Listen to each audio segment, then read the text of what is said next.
fair weather ang kita? Na-experience mo na ba ito? May buwan na ang lakas ng sales pero may buwan naman na halos wala. Kaya hirap mag-budget at mag-plan ng pera. Anak, this happens talaga. May buwan na malakas ang pasok, may buwan na mahina, lalo na if you sell seasonal products. Gaya ni Anne, who runs a school supply store. Kapag pasukan, ang ganda ng benta.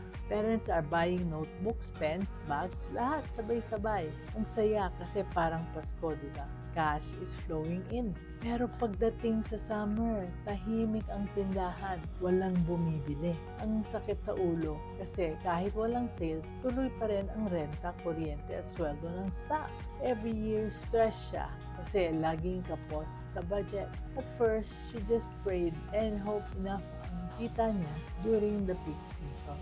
Pero anak, hope is not a plan. Kaya natuto siyang gumawa ng simple cash flow plan.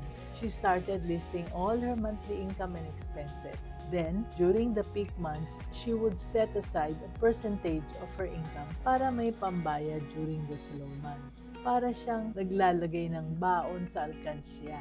After 1 year, napansin niya, hindi na siya nakabahan pag summer. May nakatabi na siyang pondo. Her business became more stable and mas kampante na siya sa future. At eto yung lesson, anak. Huwag mong hayaang lamunin ka ng seasonality.